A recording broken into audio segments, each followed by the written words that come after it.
Hello everyone, welcome to my channel. I hope everyone is having a wonderful day. Before starting the video, please go ahead and hit the subscribe button and give this video a like up.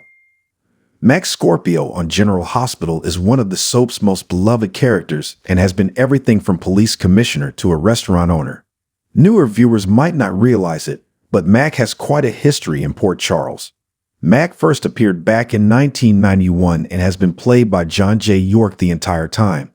Heck, the actor even took the character over to ABC's sister soap All My Children for a brief visit and also appeared on the GH primetime spin-off, Night Shift. Fans were concerned when York announced he was taking a medical leave of absence, but upon completion of his cancer treatments, GH announced his return to the soap. Mac arrived in Port Charles with a bang when the ship he was on caught fire after an explosion, and he was pulled out of the water by his estranged older brother, Robert Scorpio. When multiple attempts were made on Robert's life, Mac was arrested for attempted murder.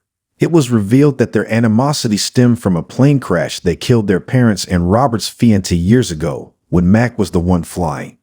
When an earthquake hit Port Charles, Mac escaped from jail and tried to flee town. Robert attempted to stop him and in the struggle, knocked Mac overboard, and when nobody was found, Robert feared he killed his brother. Robert was later led into a trap where he found his brother in upstate New York, and they realized someone was setting them up. When Robert was shot, Mac donated blood to save his brother's life, and they buried the hatchet. While on the run working to clear his name, Mac fell in love with a deaf woman named Dominique Stanton and tried to help her fake her death to escape her abusive husband. Mac also helped Robert and Anna Devane take down the cartel, and one of their members was Dominique's husband, freeing her to be with Mac.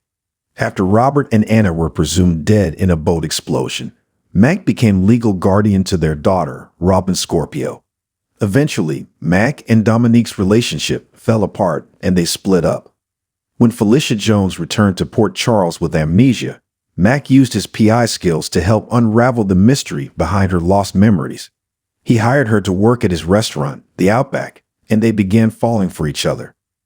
When she remembered witnessing Ryan Chamberlain killing the woman in Texas, Mac protected her from the serial killer and faked her death to throw him off. Eventually, Ryan was caught, but he escaped to attend Mac and Felicia's wedding with a bomb. Although Ryan was subdued, the wedding never happened, and when Frisco Jones returned to Port Charles to visit an ailing Maxie Jones, Mac could see Felicia was still in love with her ex and backed off. But they remained good friends, and Mac treated both of her daughters, Maxie and Georgie, as his own children. Mac didn't approve of Robin's new boyfriend, Stone Cates, because of his involvement with local mobster, Sonny Corinthos.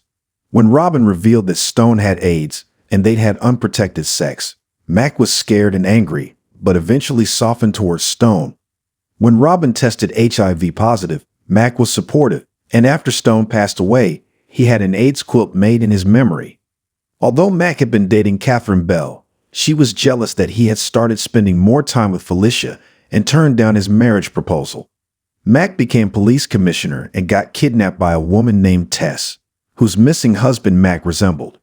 Felicia had accepted a marriage proposal from the fake Mac, James Meadows, and after Tess and James were apprehended, everyone still expected Mac and Felicia to tie the knot. They were going to call it off, but then Lucy and Kevin backed out of their double wedding, so Felicia told everyone the whole story, then became Mrs. Mac Scorpio. Their marriage was fine for a while, but Mac grew jealous when Felicia began working closely with Luke Spencer. When Cesar Faison returned looking for revenge, he kidnapped Felicia, and Luke also got caught trying to rescue her. After Mac rescued them, Faison sent him a video of the captives nearly making love. Mac was devastated and later railroaded Luke on charges of murdering Stephen. When Felicia took the stand to reveal she and Luke were together the night of the murder and Stephen turned up alive, Mac resigned as police commissioner. Mac and Felicia teamed up again to investigate the murder of Joseph Sorrell, and he tried to warn her about dating Roy DeLuca. Mac also worked with Felicia to solve the murder of Luis Alcazar. When Felicia left for Texas to care for her grandmother, Mac had his hands full dealing with Maxie and Georgie's teenage troubles. But Mac's disapproval of Georgie's relationship with Dylan Quartermain had nothing on Maxie's sex tape being broadcast on the internet and nearly dying of a drug overdose. Meanwhile, he was still trying to keep the criminal element in check, and during a shootout between the cops and the mob at the hotel, Mac was badly burned in a fire. Felicia returned to care for her daughters and help Mac recuperate. Mac was crushed by Georgie's murder, and although happy when Robin returned to Port Charles, didn't approve of her dating Patrick Drake. Later, Mac flirted with Alexis Davis and was shot by Warren Bauer, who wanted revenge for his son, Kiefer's death. Felicia came home again when Maxie was in legal trouble and reconnected with Mac romantically. Unfortunately, Frisco showed up and wanted her back. But when push came to shove, Felicia chose Mac, and they were remarried at his restaurant, now called the Floating Rib. Mac mostly just ran his restaurant, but assisted Jordan Ashford and Curtis Ashford in their investigation of the murders that turned out to be committed by a not particularly dead anymore Ryan. When Jordan was injured and required time to recuperate from a kidney transplant, Laura asked Mac to step in as acting police commissioner. And when Jordan continued her investigation of Cyrus Renault, Mac was still in charge when the drug runner had a bomb planted at the Floating Rib. And when Maxie was at the center of Peter August's reign of terror, he stepped up to help keep her safe. Unfortunately, while transporting Peter to Pentonville, Mac found himself in the middle of a prison break and was shot. Thankfully, Mac survived his injuries and made a full recovery. But his life was turned upside down when he met newcomer Cody Bell and learned he was Dominique's son, which led him to wonder if he could possibly be Cody's father. After taking a DNA test, Mac was disappointed when Cody read the results and told him they weren't related. As 2023 began, Mac was working with the rest of the PCPD to try and discover the identity of the serial killer known as the Hook.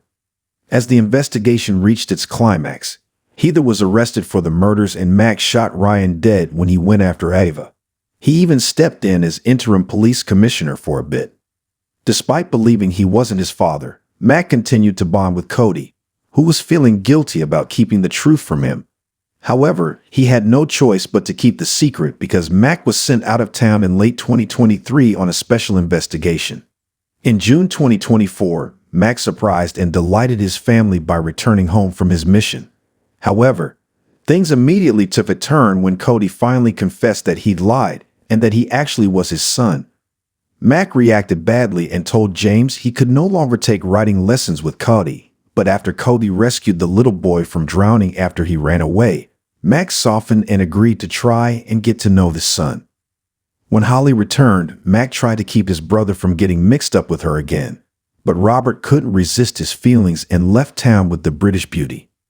During this time, it was revealed that Sasha Gilmore was Robert and Holly's daughter, and while that put the kibosh on Cody and Sasha's budding romance, Mac made the effort to welcome Sasha into the Scorpio family.